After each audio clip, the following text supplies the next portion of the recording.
નમસ્કાર, આપ જોઈ રહ્યા છો કે ન્યૂઝ ને હું છું જય શર્મા। તો નજર કરીએ હેડલાઇન્સ પર।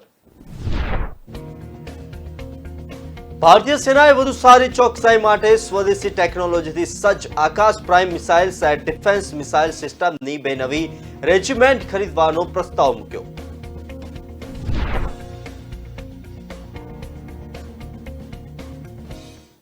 બંગાળ અને ઓડિશાના 4 જિલ્લાઓમાં ભારે વરસાદની ચેતવણી। વર્ષ 2022નું પ્રથમ ચક્રવાતી તોફાન અસની 10 મેના રોજ ભારતના દરિયાકાંઠાના વિસ્તારોમાં ત્રાટકી શકે છે।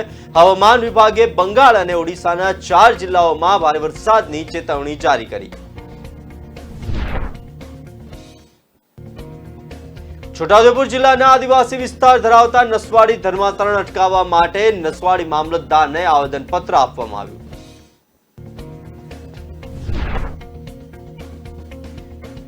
પવનની પેટર્ન બદલાશે અને ઉત્તર તરફથી આવતા ગરમ અને સૂકા પવનનો હૂંફાવાળા શરૂ થશે, એટલે ગરમીનું પ્રમાણ વધશે।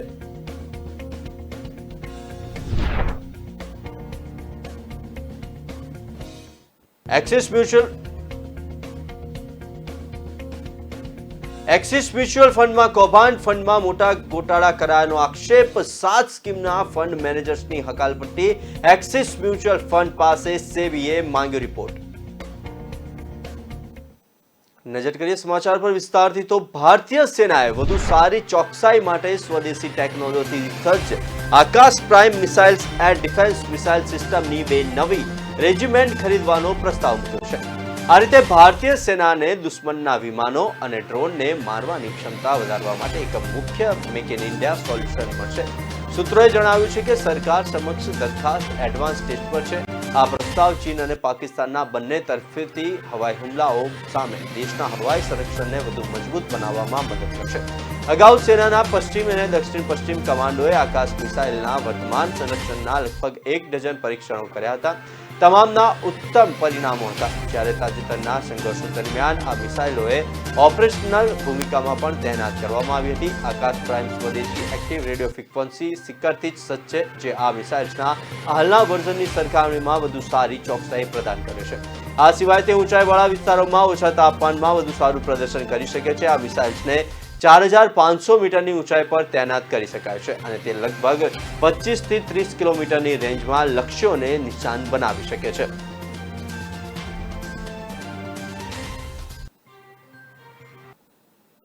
વર્ષ 2022નું પ્રથમ ચક્રવાતી તોફાન અસની 10 મેના રોજ ભારતના દરિયાકાંઠાના વિસ્તારોમાં ત્રાટકી શકે છે। હવામાન વિભાગે બંગાળ અને ઓડિશાના 4 જિલ્લાઓમાં ભારે વરસાદની ચેતવણી જારી કરી છે। વિભાગે કહ્યું છે કે ચક્રવાત સમયે પવનની ઝડપ 90 કિલોમીટર પ્રતિ કલાક સુધી રહી શકે છે। ભારતીય હવામાન વિભાગ IMDના ડાયરેક્ટર જનરલ મૃત્યુંજય મહાપાત્રાએ જણાવ્યું કે ચક્રવાત આસાની શનિવારે સાંજે આંદામાન સમુદ્રથી બંગાળની ખાડી તરફ આગળ વધશે। આ પછી 8થી બંગાળ, ઓડિશા અને ઝારખંડના ઘણા જિલ્લાઓમાં વરસાદ થઈ શકે છે। તેમણે આગાહી કરી હતી કે ચક્રવાત ઓડિશા અથવા આંધ્રના દરિયાકાંઠે ત્રાટકી શકે છે। આ દરમિયાન પવનની ઝડપ 75 થી 90 કિલોમીટર પ્રતિ કલાક સુધીની હોઈ શકે છે। ઓડિશાના વિશેષ રાહત કમિશનર PK જૈનાએ કહ્યું કે શનિવારે અમે NDRF અને ODRFની ટીમોને મેદાનમાં ઉતરવાની સૂચના આપીશું। તેમણે કહ્યું કે ભારતીય કોસ્ટગાર્ડના સૂચન બાદ અમે માછીમારોને દરિયામાં ન જવા માટે કહ્યું છે। રાજ્ય સરકાર એલર્ટ મોડ પર છે। કોઈપણ પ્રકારની અપ્રિય ઘટનાને પહોંચી વળવા માટે અમે સંપૂર્ણ તૈયાર છીએ તેવું કહેવામાં આવ્યું છે। ઓડિશા સરકારે તમામ માછીમારોને સમુદ્રમાંથી સુરક્ષિત સ્થળો પર પાછા જવા માટે કહ્યું છે। ચક્રવાતી તોફાન આસાનીની અસર ઓડિશા સિવાય પશ્ચિમ બંગાળ, સિક્કિમમાં પણ જોવા મળશે। સાથે સાથે ઝારખંડ, ઉત્તર પ્રદેશના ઘણા રાજ્યોમાં પણ જોવા મળી શકે છે।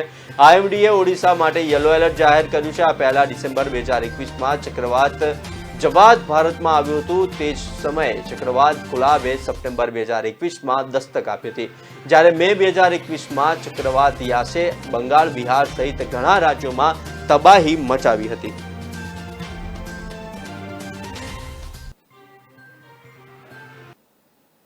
છોટાઉદેપુર જિલ્લાના નસવાડી તાલુકાના અંતરિયાળ વિસ્તારમાં આદિવાસી ડુંગરા ભીલ સમાજના લોકોનું મિશનરીઓ દ્વારા ખ્રિસ્તી ધર્મ અપનાવવાનું અભિયાન ચલાવવામાં આવ્યું છે। તેને અટકાવવા માટે આદિવાસી સમાજના લોકો એકત્ર થઈને નસવાડી મામલતદારને લેખિત રજૂઆત કરી હતી। ખ્રિસ્તી ધર્મ અપનાવવાના પોતાની સંસ્કૃતિ છોડી મૂકે છે। આદિવાસી સંસ્કૃતિ અને રીત રિવાજોનું નાશ થતા આવનારા સમયમાં અનેક મુશ્કેલી આવશે। કાયદેકીય પ્રોસેસ વિના જ આદિવાસીઓ હિન્દુઓ ખ્રિસ્તી ધર્મ અપનાવશે. આગામી સમયમાં મિશનરીઓ દ્વારા ડુંગર વિસ્તારમાં મિટિંગ આયોજનનું કરવામાં આવશે તેમજ તેને અટકાવવા આદિવાસી આગેવાનોને સંતોએ માંગ કરી છે. છોટાઉદેપુર જિલ્લામાં ખાસ કરીને નસવાડી તાલુકાના અંતરિયાળ વિસ્તારમાં આવેલા ગામોમાં અત્યારે મિશનરીઓ દ્વારા લોકોને લોભ લાલચ આપીને આદિવાસી હિન્દુમાંથી ખ્રિસ્તી ધર્મ અપનાવવા માટે અભિયાન ચલાવવામાં આવ્યું છે. આને અટકાવવા માટે અત્યારે આદિવાસી વિસ્તારના લોકો જાગૃત થયા છે. આવનારા સમયમાં આદિવાસી લોકોની સંસ્કૃતિ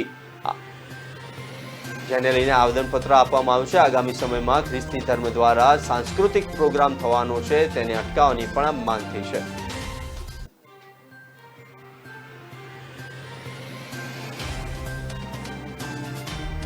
સ્થાનિક રહેવાસી છું. તો અમારે ગામમાં જે ખ્રિસ્તી ધર્મ વાળા લોકો છે તે અમારે ગામમાં આવીને અમારા આખો આદિવાસી એરિયા છે તે અભણ માણસો છે અને તેને છે વિવિધ લોક લાલચ આપીને એ લોકોને એમના ધર્મમાં જોડવાનું કામ કરે છે અને લોકોને ખોટી માહિતી આપી અને એ લોકો પોતાના ખ્રિસ્તી ધર્મની અંદર જોડાવાનું કહી અને જબરજસ્તી એ લોકો ધર્મમાં પરિવર્તન કરે છે. અને એ લોકો લગભગ કેટલા સમયથી એ લોકોએ ત્યાં આયોજન ગોઠવ્યું છે કે ત્યાં આગળ એક ચર્ચ બનાવવાના છે અને ગ્રામ લોકોની પરમિશન લીધા વિના એ લોકો ત્યાં આગળ ચર્ચ બનાવવાનું આયોજન કરે છે અને મોટા કાર્યક્રમો કરે છે. અને બીજા રાજ્યમાંથી માણસો જે નર્મદા છે, અમારી નજીક નર્મદા નદી આવેલી છે, ત્યાંથી એ લોકો અમારા ગામમાં લઈ આવે છે અને પછી બીજા રાજ્યના લોકોને દ્વારા અહીંયા ભજન મોટું ધર્મ પરિવર્તનનું આયોજન કરે છે. ભાવનગર શહેરમાં છેલ્લા 3 દિવસથી દરિયાઈ ભેજવાળા પવનો ફૂંકાવાના કારણે શહેરીજનોને ગરમીથી આંશિક રાહત મળી રહી છે. જોકે વીકેન્ડમાં શહેરમાં ગરમીનું પ્રમાણ વધવાની આગાહી કરવામાં આવી છે. જોકે ધકધકતી ગરમી મેના ત્રીજા સપ્તાહમાં પડશે. શહેરમાં આજે મહત્તમ તાપમાન ઘટીને 37.7 ડિગ્રી સેન્ટીગ્રેડ થઈ જતા કાળઝાળ ગરમીમાંથી નગરજનોને રાહત મળી હતી. હવે આગામી સોમવારથી ભાવનગર શહેરમાં ગરમીનો પારો પુનઃ વધીને 41 ડિગ્રી કે તેનાથી પણ પાર કરી જાય તેવી શક્યતા છે. હાલમાં દક્ષિણ પશ્ચિમ દિશાના ભેજવાળા દરિયાઈ પવનો ફૂંકાઈ રહ્યા છે. હવે પવનની પેટર્ન બદલાશે ને ઉત્તર તરફથી આવતા ગરમ અને સૂકા પવનો ફૂંકાવાના શરૂ થશે એટલે ગરમીનું પ્રમાણ વધશે. ભાવનગર શહેરમાં મહત્તમ તાપમાન ગઈકાલે 38 ડિગ્રી રહ્યું હતું, જે 0.8 ડિગ્રી સેન્ટીગ્રેડ ઘટીને 37.7 ડિગ્રી નોંધાયું છે. આજે હવામાં ભેજનું પ્રમાણ વધીને 44% નોંધાયું છે, જે ગઈકાલે 39% હતું. જ્યારે ગઈકાલે પવનની ઝડપ 22 કિલોમીટર હતી તે આજે 18 કિલોમીટર નોંધાય છે. સવારે હવામાં ભેજનું પ્રમાણ 69% થઈ ગયું હતું, જે સાંજે ઘટીને 44% નોંધાયું હતું. જોકે શહેરમાં રાત્રિના ઉષ્ણ તાપમાનમાં વધારો થયો છે. 24 કલાક અગાઉ શહેરમાં લઘુત્તમ ઉષ્ણ તાપમાન 25.6 ડિગ્રી સેન્ટીગ્રેડ નોંધાયું હતું, જે આજે 1.4 ડિગ્રી વધીને 27 ડિગ્રી સેન્ટીગ્રેડ થઈ ગયું છે.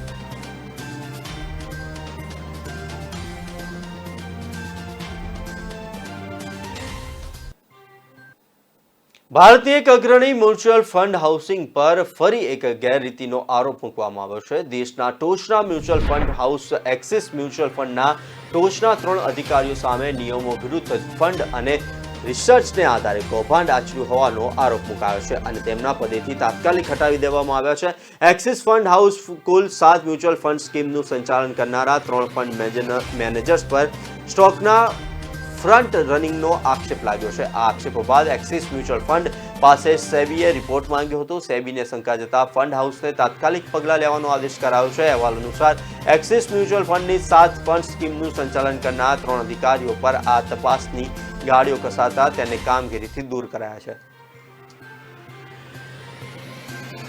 ફંડ હાઉસે હટાવેલા 3 ફંડ મેનેજરોમાં equity research analyst Deepak Agarwal, chief trader અને ફંડ મેનેજર વિરેન જોશી તેમજ મેનેજિંગ ડિરેક્ટર અને ચીફ એક્ઝિક્યુટિવ ઓફિસર ચંદ્રેશ નિગમનો સમાવેશ થાય છે. દીપક અગ્રવાલ 3 સ્કીમ, વિરેશ જોશી 4 સ્કીમનું સંચાલન કરતા હતા. સૂત્રોના જણાવ્યા અનુસાર એક્સિસ ફંડ હાઉસના આ મેનેજરો ફંડ એનાલિસ્ટોને કરેલી સલાહ સૂચના આધારે તેમના મ્યુનિસિપલ ફંડ રોકાણકારો વતી શેરનું ખરીદ વેચાણ કરવા પહેલા વ્યક્તિગત ધોરણે આ શેરના ખરીદ વેચાણ કરતા ઝડપાયા છે.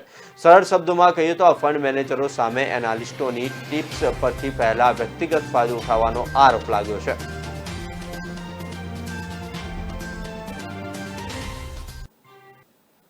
હાલ સમય થયો છે એક નાનકડા વિરામનો, લઈશું એક વિરામ.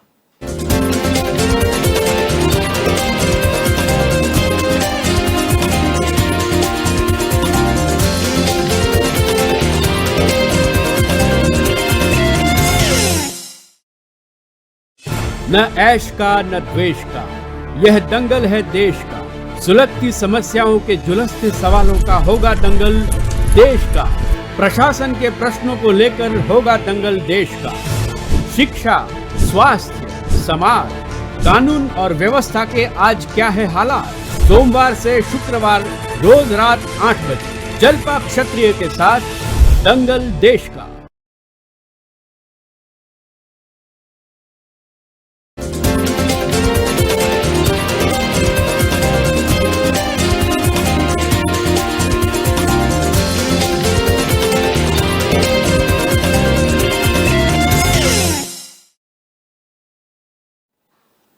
વિરામ બાદ નજર કરીએ સમાચાર પર. તો બહુચરાજીના કાલરી ચડાસણા ગામ વચ્ચેની ઘટના સામે આવી છે, જેમાં આંખની હોસ્પિટલની એમ્બ્યુલન્સમાં વાનમાં આગ લાગી હતી.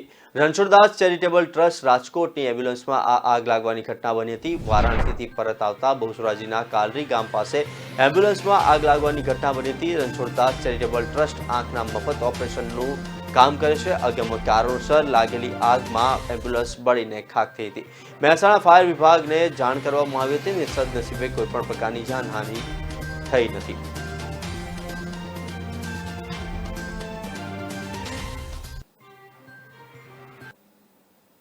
સુરતમાં મજબૂરીનો લાભ લઈને મા દીકરી સાથે બદકામ કરનાર તાંત્રિકને કોર્ટે આજીવન કેદની સજા ફટકારી છે.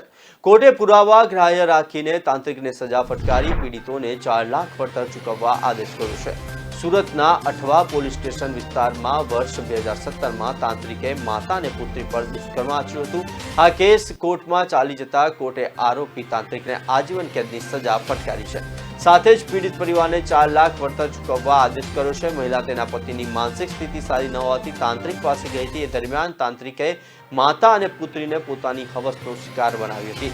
પતિને ખેંચની બીમારી હતી. સુરતના બડેખાં ચકલા વિસ્તારમાં આવેલા પ્રસિદ્ધ ખ્વાજા દાના દરગાહ ખાતે આરોપી કમાલ બાબા અખ્તર શેખ તાંત્રિક હોવાનું કહીને લોકોને શારીરિક અને માનસિક તકલીફો દૂર કરવા તાંત્રિક વિધિ કરતો હતો. ભોગ બનનાર મહિલાના પતિની માનસિક સ્થિતિ સારી ન હતી. તેને ખેંચ આવતી હોવાથી તકલીફ હતી. સારવાર બાદ પણ તેને સારું ન થતા મહિલાએ તાંત્રિક કમાલ બાબાનો ખ્વાજા દાનાની પ્રસિદ્ધ દરગાહ પર જઈ સંપર્ક કર્યો હતો. વિશ્વાસમાં લઈ દુષ્કર્મ આચરેલું. મહિલા વારંવાર તાંત્રિક કમાલ બાબાને મળવા બડેખાં ચકલા ખાતે આવેલી ખ્વાજા દાના દરગાહ પર જતી હતી. આરોપીએ ભોગ બનનાર મહિલાને વિશ્વાસમાં લઈને તેના પર દુષ્કર્મ ગુજાર્યું હતું. એટલું જ નહીં, મહિલાની મજબૂરીનો લાભ ઉઠાવીને તેની 14 વર્ષની દીકરીને પણ તેને બોલાવીને તેની સાથે દુષ્કર્મ કર્યું હતું.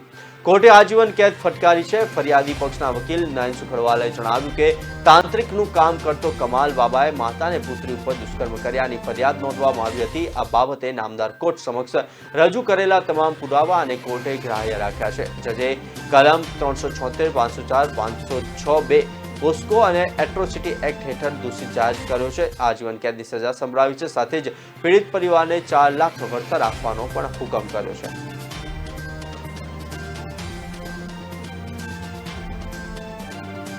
આમાં મહત્વના પુરાવા જે ભોગ બનનાર બેન છે તે મહત્વનો પુરાવો હતો. એ ઉપરાંત ભોગ બનનારની જે દીકરી, નાની દીકરી છે તેનો પુરાવો પણ મહત્વનો હતો.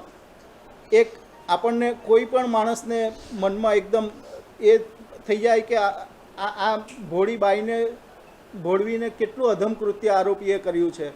ખૂબ ગરીબ પરિવારમાંથી આ બંને મા દીકરી આવતા હતા. એના જે પતિને આંકડી ખેંચની બીમારી હતી, એ પતિની જુબાની લેતા દરમિયાન એનો પતિ વિટનેસ બોક્સમાં પણ એને ખેંચ આવી અને પડી ગયેલો. એ પ્રકારના દયાજનક એની સ્થિતિ હતી. અને એવી દયાજનક સ્થિતિનો ગેરલાભ ઉઠાવીને આ પ્રકારના જે ધર્મના નામે અથવા તો તાંત્રિકના નામે આ પ્રકારની ગેરપ્રવૃત્તિ કરે છે, તેની સામે કડકમાં કડક એક્શન લેવા જોઈએ અને કડકમાં કડક સજા કરવી જોઈએ. તે પ્રકારની દલીલ સરકાર પક્ષે આજે મેં કોર્ટમાં રજૂ કરી. ધનરાજભાઈ, ખરેખર આ ખૂબ ગંભીર બાબત, કારણ કે એક ટ્રસ્ટનો કોઈ માણસ, કોઈ વ્યક્તિ કોઈની પાસે જતો હોય કે ભાઈ કોઈ બેન, એકદમ ગરીબ સામાન્ય પરિવારમાંથી આવતી બેન, એના પતિનો કોઈ ઈલાજ નહોતો, એને આંકડીની બીમારી હતી, એટલે એને કોઈ ડૉક્ટર તણખલું પકડે એમ કોઈકે કહ્યું કે આ તાંત્રિક પાસે જા, આ બધી વિધિ કરશે તો તારા પતિને સારું થઈ જશે. એટલે અંધશ્રદ્ધા થોડી ઊભી થઈ અને અંધશ્રદ્ધાનો ગેરલાભ આ આરોપીએ લઈ અને આ બેન સાથે બળાત્કાર કર્યો, 35 વર્ષની ઉંમરના બેન.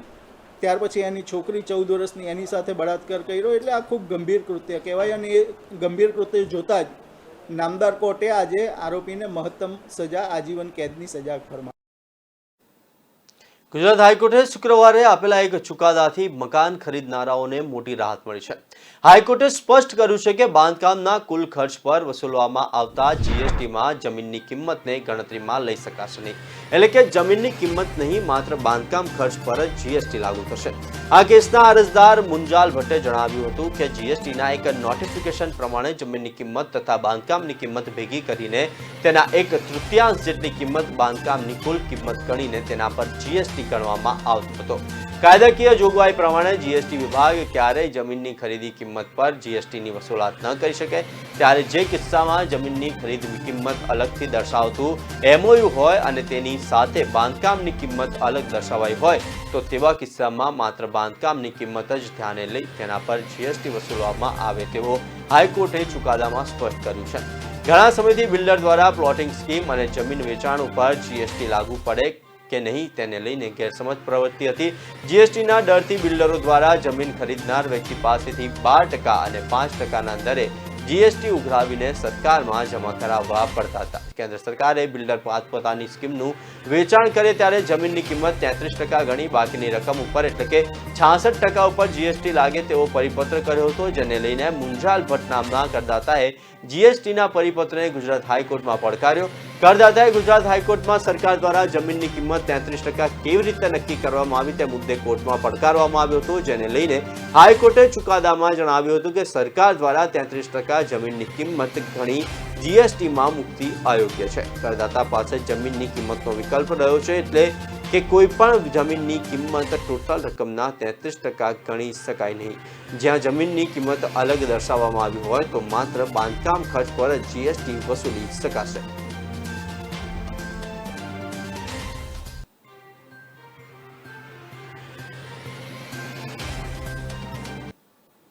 શહેરમાં છેલ્લા 17 વર્ષથી જુદા જુદા વિભાગ સાથે સંકળાયેલા 112 જેટલા કોન્ટ્રાક્ટરોને અત્યાર સુધીમાં બ્લેકલિસ્ટ કરાયા, જેમાં ગંભીર ગુના બદલ 43 જેટલા કોન્ટ્રાક્ટરોને કાયમી બ્લેકલિસ્ટ કર્યા, જ્યારે 69 કોન્ટ્રાક્ટરોને 1 થી 3 વર્ષ માટે બ્લેકલિસ્ટ કર્યા છે.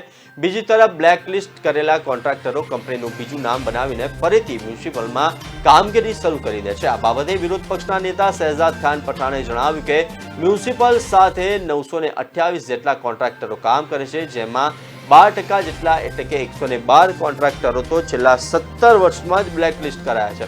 મ્યુનિસિપાલિટીમાં 40 જેટલા કોન્ટ્રાક્ટરો તો હાલ પણ બ્લેકલિસ્ટ છે. Central workshop, water project, central stores, housing, STP, bridge પ્રોજેક્ટના વિભાગોમાં કોન્ટ્રાક્ટરો બ્લેકલિસ્ટ થયા છે. વિપક્ષ નેતાએ આક્ષેપ કર્યો કે જે કંપનીઓ બ્લેકલિસ્ટ કરાયા છે તે કંપનીના માલિકો બીજી કંપનીઓના નામે કામ ચાલુ કરી દે છે, જેથી બ્લેકલિસ્ટની કાર્યવાહીનો કોઈ અર્થ થતો નથી. મ્યુનિસિપલ ઇજનેર વિભાગના કર્મચારીઓ તો નિવૃત્ત પછી પણ કેટલીક કંપનીઓમાં લાઇઝનિંગ ઓફિસર કે ભાગીદાર બની જાય છે અને મ્યુનિસિપાલિટીમાં અધિકારીઓ સાથે સાંઠગાંઠની કામ કરે છે. શહેરમાં 2017માં 450 કરોડના રોડ સામાન્ય વરસાદમાં તૂટી ગયા હતા તથા 100 કરોડના બિટુમિન ડુપ્લિકેટનું કૌભાંડ સામે આવ્યું હતું. ત્યારે હાઈકોર્ટના આદેશ બાદ 3 કોન્ટ્રાક્ટરો JR અગ્રવાલ, જીપીસી ઇન્ફ્રા અને આકાશ ઇન્ફ્રાને 3 વર્ષ માટે બ્લેકલિસ્ટ કર્યા, જ્યારે 4 કોન્ટ્રાક્ટરો સામે ગંભીર આક્ષેપો હોવા છતાં તેમને છોડી દીધા હતા, જેમાં 7 એડિશનલ ઇજનેર તથા 84 જેટલા અધિકારીઓનો પણ સમાવેશ થાય છે. તેને લઈને કોઈ પગલાં લીધા ન હતા. આ તપાસ ક્યારે પૂરી થશે તે પણ શંકાસ્પદ છે. 2015 થી 2020માં વાસણામાં પમ્પિંગ સ્ટેશનના ઓપરેશન મેન્ટેનન્સની કામગીરી માટે મધ્યપ્રદેશની પેપર મિલનું ખોટું સર્ટિફિકેટ રજૂ કરનાર કોન્ટ્રાક્ટરને બ્લેકલિસ્ટ કરવા ફાઇલ ચાલી પણ પગલાં લેવા નથી.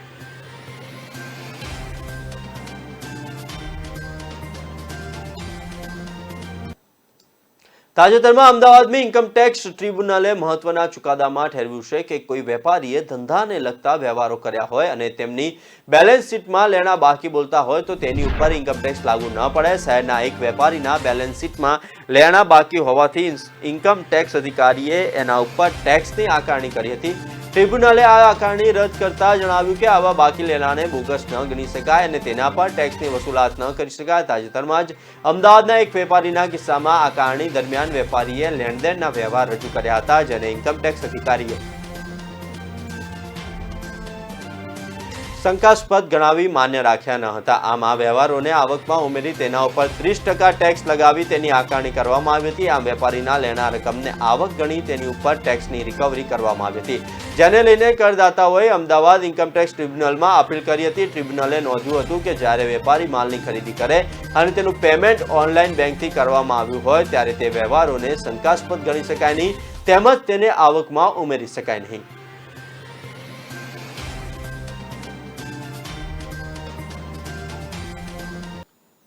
હાલ સમય થયો એક નાનકડા વિરામનો, લઈશું એક વિરામ.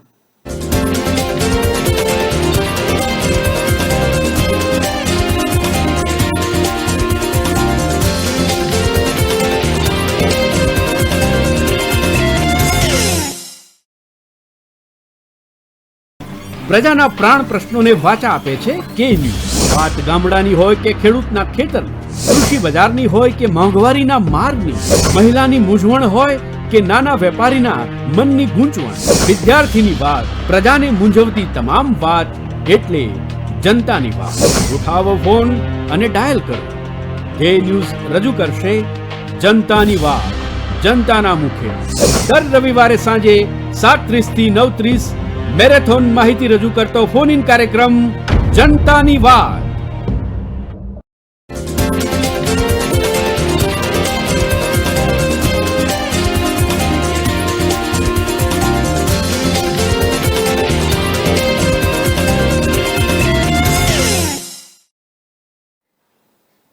વિરામ બાદ નજર કરીએ સમાચાર પર. તો આખા ભારતમાં ગરમીથી લોકો ત્રાહિમામ પોકારી ગયા છે. ગુજરાતમાં પણ સામાન્ય જનજીવન પર ગરમીની અસર થઈ રહી છે. ક્લાઇમેટ ચેન્જને પગલે સરેરાશ ગરમી વધતા લોકોના આરોગ્ય પર પણ અસર થઈ રહી છે. હાલમાં પૂરા થયેલા એપ્રિલ મહિનામાં પારો છેક 44 ડિગ્રી સુધી અડીને આવ્યો. એમાં પણ ખાસ કરીને અમદાવાદમાં સ્થિતિ વધુ ખરાબ થઈ હતી. એપ્રિલમાં રાજ્યમાં અંદાજે 18,000 લોકો ગરમી સંબંધિત બીમારીનો શિકાર બન્યા હતા, જેમાંથી 25%થી વધુ 4,858 લોકો એકલા અમદાવાદના હતા. આ અંગેની વિગત એવી છે કે આકરા તાપમાનને પગલે રાજ્યમાં બીમાર પડતા નાગરિકોની સંખ્યા પણ વધી ગઈ છે, જેના આંકડા તપાસતા સામે આવ્યું છે કે ફેબ્રુઆરી મહિનામાં કુલ 14,331 લોકો બીમાર પડ્યા હતા, જ્યારે માર્ચમાં આ આંકડો 1,77,082 પહોંચ્યો હતો. એપ્રિલમાં 32% વધારો થયો હતો, એટલે કે 18,326 લોકો ગરમીથી થતી બીમારીમાં સપડાયા હતા. એવરેજ જોઈએ તો ફેબ્રુઆરીમાં દિવસના 512 કેસ આવતા હતા, જે એપ્રિલમાં 679 પહોંચી ગયા છે.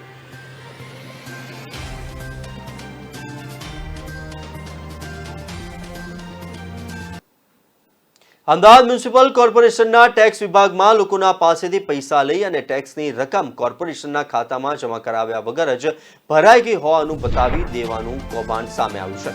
માત્ર માર્ચ 2022માં જ કુલ 281 લોકોના ₹2.26 કરોડ કોર્પોરેશનના ખાતામાં જમા થયા જ ન હોવાની વિગતો સામે આવી છે. આમ સમગ્ર કૌભાંડ સામે આવ્યું છે, જેમાં રેવન્યુ કમિટીના ચેરમેન જૈનિક વકીલે આ મામલે ઈ ગવર્નન્સ, ટેક્સ અને વિજિલન્સ ખાતાના ડેપ્યુટી મ્યુનિસિપલ કમિશનરને પત્ર લખીને જાણ કરી છે કે માર્ચ મહિનામાં જો 281 લોકોના ટેક્સના પૈસા જમા જ થયા નથી તો આગળના વર્ષમાં આવા કેટલા પૈસા જમા નહીં થયા હોય તેને શોધવા કોઈ પદ્ધતિ અપનાવી છે કે કેમ, અને આ મામલે કોઈ અધિકારી કે કર્મચારી સામે કાર્યવાહી કરી છે કે કેમ નહીં તેની માહિતી માંગી છે. આ ઉપરાંત આ રીતે લોકોના ટેક્સની રકમ કોર્પોરેશનના જમા કર્યા વગર જ બારોબાર ટેક્સ ભરાઈ ગયા હોવાના કૌભાંડમાં વિજિલન્સ વિભાગ દ્વારા વિજિલન્સ તપાસ કરવામાં આવી રહી છે, કેમ કે તેની પણ માહિતી માંગવામાં આવી છે.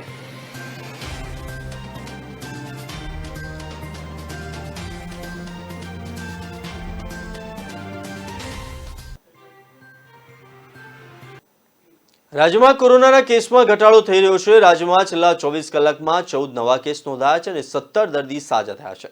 રાજ્યમાં સતત 15 દિવસથી શૂન્ય મોત રહ્યું છે. અમદાવાદ શહેરમાં 5 અને વડોદરા શહેરમાં 5 અને નવસારીમાં 2 તથા સુરત શહેર, રાજકોટ શહેર અને ભાવનગર શહેરમાં એક એમ કુલ 14 કેસ નોંધાયા છે. તો આજે 30 જિલ્લા અને 5 શહેરમાં કોરોનાનો એક પણ નવો કેસ નથી નોંધાયા. 5 મે 2024 5મી મે 24 દિવસ બાદ 24થી વધુ કેસ, તેમાં 25 નવા કેસ નોંધાયા હતા. અગાઉ 12 એપ્રિલે 24 કેસ નોંધાયા હતા. 21મી એપ્રિલે 28 દિવસ બાદ કોરોનાથી એક વ્યક્તિનું મોત નોંધાયું હતું. રાજ્યનો રિકવરી રેટ 99.10% સ્થિર રહ્યો છે. રાજ્યમાં 16મી એપ્રિલે 4 નવા કેસ નોંધાયા હતા, જે કોરોના કાળમાં ઇતિહાસમાં 2 વર્ષ બાદ નોંધાયા હતા. ગયા મહિને 29 માર્ચે સૌથી વધુ 5 કેસ નોંધાયા હતા. રાજ્યમાં અત્યાર સુધીમાં 12,24,416 વ્યક્તિઓના રિપોર્ટ પોઝિટિવ આવ્યા છે.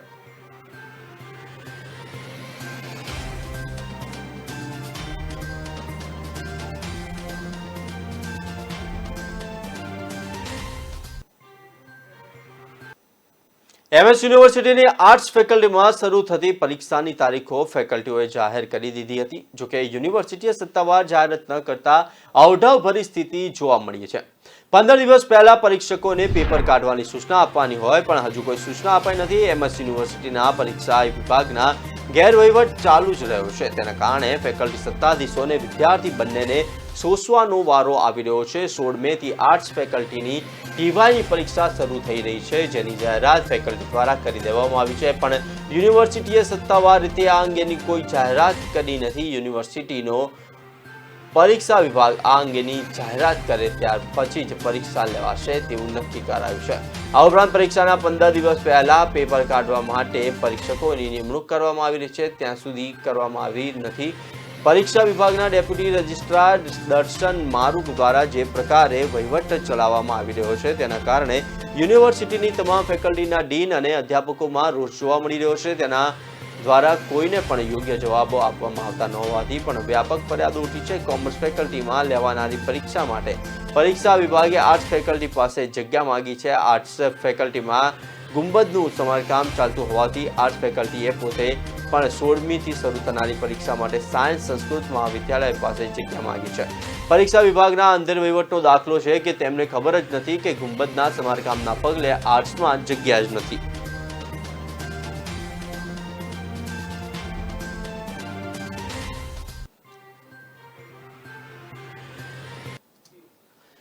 સુરત શહેર જિલ્લામાં ગંગા સ્વરૂપ સહાય યોજના તથા વૃદ્ધ પેન્શન યોજનાથી વંચિત રહેલા લાભાર્થીઓને લાભ આપવા માટે સુરતમાં જિલ્લા વહીવટી તંત્રની ખાસ ઝુંબેશ સામે આવી છે. 15મી મે સુધીમાં જરૂરિયાતમંદોને યોજનાનો વધુમાં વધુ લાભ લેવા જિલ્લા કલેક્ટર શ્રી આયુષ ઓકનો અનુરોધ. તલાટી મંત્રી મામલતદાર કચેરીઓ ખાતે લાભાર્થીઓનો સંપર્ક સાધીને લાભ લઈ શકે છે. સુરત જિલ્લા વહીવટી તંત્ર દ્વારા શહેર જિલ્લામાં 15મી મે સુધીમાં ગંગા સ્વરૂપા સહાય યોજના અને વૃદ્ધ પેન્શન યોજનાથી વંચિત રહેલા લાભાર્થીઓને લાભ આપવા માટે વિશેષ ઝુંબેશ શરૂ કરવામાં આવી છે.